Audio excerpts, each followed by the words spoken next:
नमस्कार, वीरंगना online classes 2.0 के YouTube channel में आपका स्वागत है। आज हम पढ़ेंगे 1857 की क्रांति। 1857 की क्रांति का जो कारण था क्या था, ठीक है। मूल कारण और तत्कालिक कारण क्या थे 1857 की क्रांति में। 1857 के विद्रोह का प्रमुख कारण अंग्रेज़ों द्वारा भारत की जनता का आर्थिक शोषण था, जबकि तत्कालिक कारण चर्बी युक्त कारतूस वाली घटना था, जिसमें भारतीय सैनिकों की धार्मिक आस्थाओं को चोट पहुंची थी। इससे तात्पर्य है कि जो तब का कारण था, जो चर्बी युक्त कारतूस, चर्बी से जो युक्त होते थे, यानी चर्बी से कारतूस बनते थे, जो सुअर और गाय की चर्बी से बनते थे। यह कहीं ना कहीं मुस्लिम धर्म और हिंदू धर्म की सैनिक जो कार्य करते थे, वहाँ पर जो सेना में काम करते थे, उनके धर्म से लेकर के ये आस्था को चोट पहुँचा रहे थे। और आर्थिक कारण क्या थे? आर्थिक कारण इसके रहे। आर्थिक शोषण की नीति प्रमुख कारण था, जिसमें नई भू राजस्व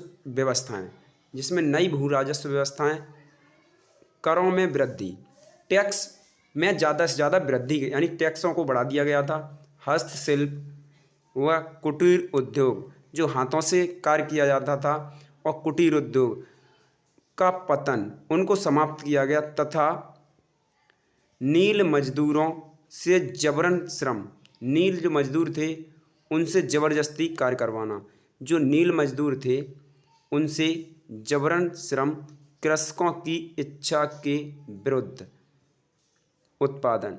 जैसे मान लीजिए कोई किसान है, अपनी ही ज़मीन है, उसकी खुद की ज़मीन है, लेकिन उसकी ज़मीन में जो फसल होगी वो उसकी इच्छा के विरुद्ध होगी। अकाल की स्थिति में भी किसानों से लगान वसूली, अकाल की स्थिति थी फिर भी लगान की वसूली, किसानों का जमींदारों के चंगुल में फंसना आदि प्रमुख आर्थिक कारण थे।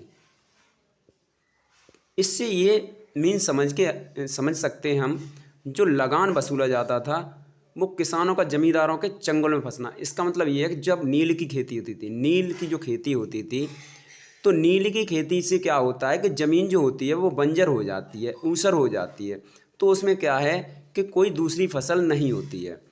जब किसानों से लगातार टैक्स वसूला जा रहा है, वो भी बढ़ती हुई मात्रा के अनुसार, तो वो क्या करते थे, अपना टैक्स भरने के लिए जमींदारों से या फिर जो सेठ लोग होते थे उनसे जा कर के वो पैसे लेते थे।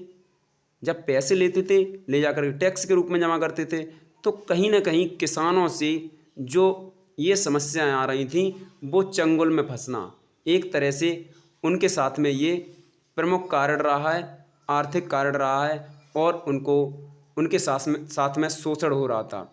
अब देखते हैं हम राजनीतिक कारण। राजनीतिक कारण हैं वो क्या रहे हैं। नंबर 2 आता है राजनीतिक कारण। राजनीतिक कारण जो हैं, ये राजनीतिक कारण में अंग्रेज़ों ने मुग़ल बादशाह की बादशाहत मानने से इनकार कर दिया। मुग़ल बादशाह थे बहादुर शाह जफ़र द्वितीय। उस समय बहादुर शाह जफ़र द्वितीय थे, ठीक है। मुग़ल बादशाह, अंग्रेज़ों ने क्या कहा, इन अंग्रेज़ों ने मुग़ल बादशाह की बात को नहीं मानेंगे। इन्होंने कहा मुग़ल बादशाह की बात को नहीं मानेंगे। अब उस समय क्या थे, लॉर्ड डलहौजी ने बहादुर शाह जफ़र से लाल किले को खाली करने के लिए कहा। उस समय लाल किला में निवास करते थे बहादुर शाह जफ़र, तो इनसे बोला गया, लॉर्ड डलहौजी ने बोला, जो अंग्रेज़ था, उन्होंने कहा कि इस लाल किले को खाली कर दीजिए। अब बेलेजली की सहायक संधि हुई। बेलेजली की सहायक संधि प्रणाली से भारतीय राज्य अपनी स्वतंत्रता खो बैठे थे। उसने इस प्रकार से संधि यानी समझौता किया कि भारतीय जो थे वो अपनी स्वतंत्रता खो बैठे थे। ठीक है। उसके बाद डलहौजी ने जिन देसी राज्यों का विलय कर लिया था, डलहौजी था जिसने देसी राज्यों का विलय कर लिया था, वो सभी राजा अपने खोया हुआ राज्य हथियाने के लिए एक अवसर की तलाश में थे। तो अब राजा लोग थे वो भी अपना राज्य को हथियाने के लिए एक अवसर की तलाश में थे। अब बात आती है कि अवध का राज्य 1765 इलाहाबाद की दूसरी संधि, अवध का राज्य 1765 की इलाहाबाद की दूसरी संधि के बारे से बाद में ही सदैव अंग्रेजों का मित्र राज्य रहा था।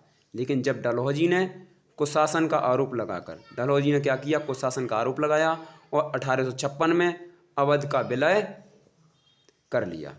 कुशासन का आरोप लगाकर 1856 में अवध को क्या किया उसने, 1856 में अवध को विलय कर लिया और निर्णय अवध की जनता को पसंद आया। लेकिन क्या किया, अवध की जनता को यह निर्णय पसंद आ गया। उसके बाद क्या होता है, सामाजिक कारण देखते हैं हम। उसके बाद अब देखेंगे सामाजिक कारण। सामाजिक कारण क्या रहे, 1813 में ईसाई मिशनरियों को भारत में आने की अनुमति मिल गई। अब ईसाई धर्म के जो लोग थे उनको आने की अनुमति मिल गई 1813 ईस्वी में। बाद में क्या हुआ, ये मिशनरियाँ शिक्षा संस्थाओं जहाँ पर शिक्षा दी जाती थी वहाँ पर और अस्पताल, शिक्षा संस्थाओं में और अस्पतालों में और बाज़ारों में खुलेआम ईसाई धर्म की खूबियों पर बात करने लगे।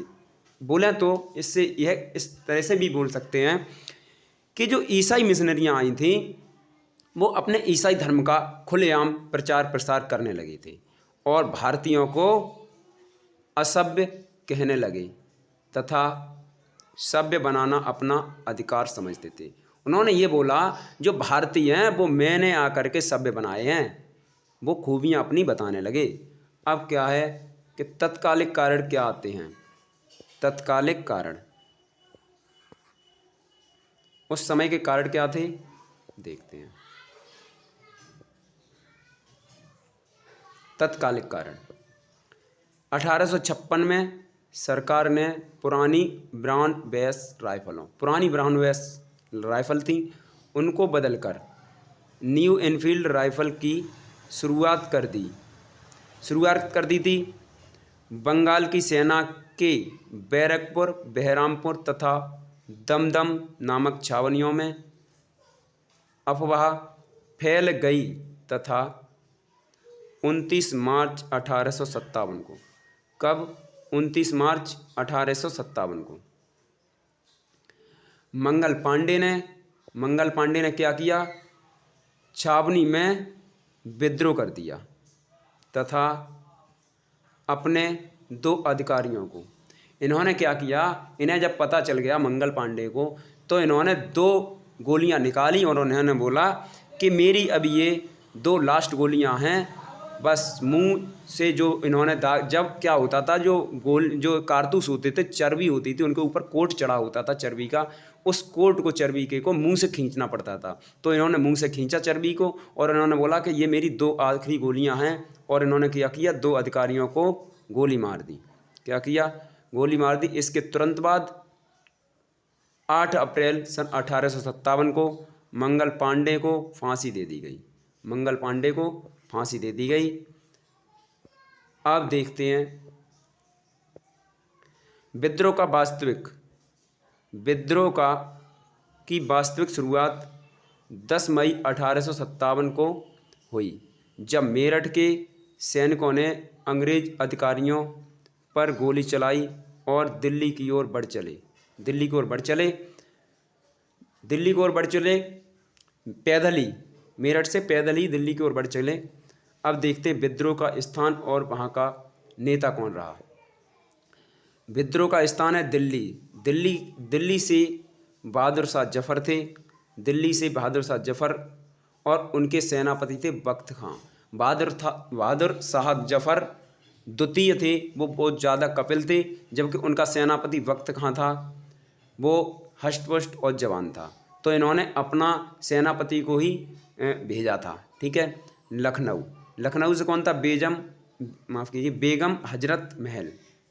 कानपुर से नाना साहब, जिनको धौंधू पंत के नाम से भी जाना जाता है, और इनका साथ दिया था तात्या टोपे ने।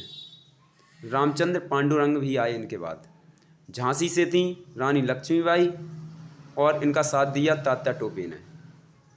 इलाहाबाद से लियाकत अली, और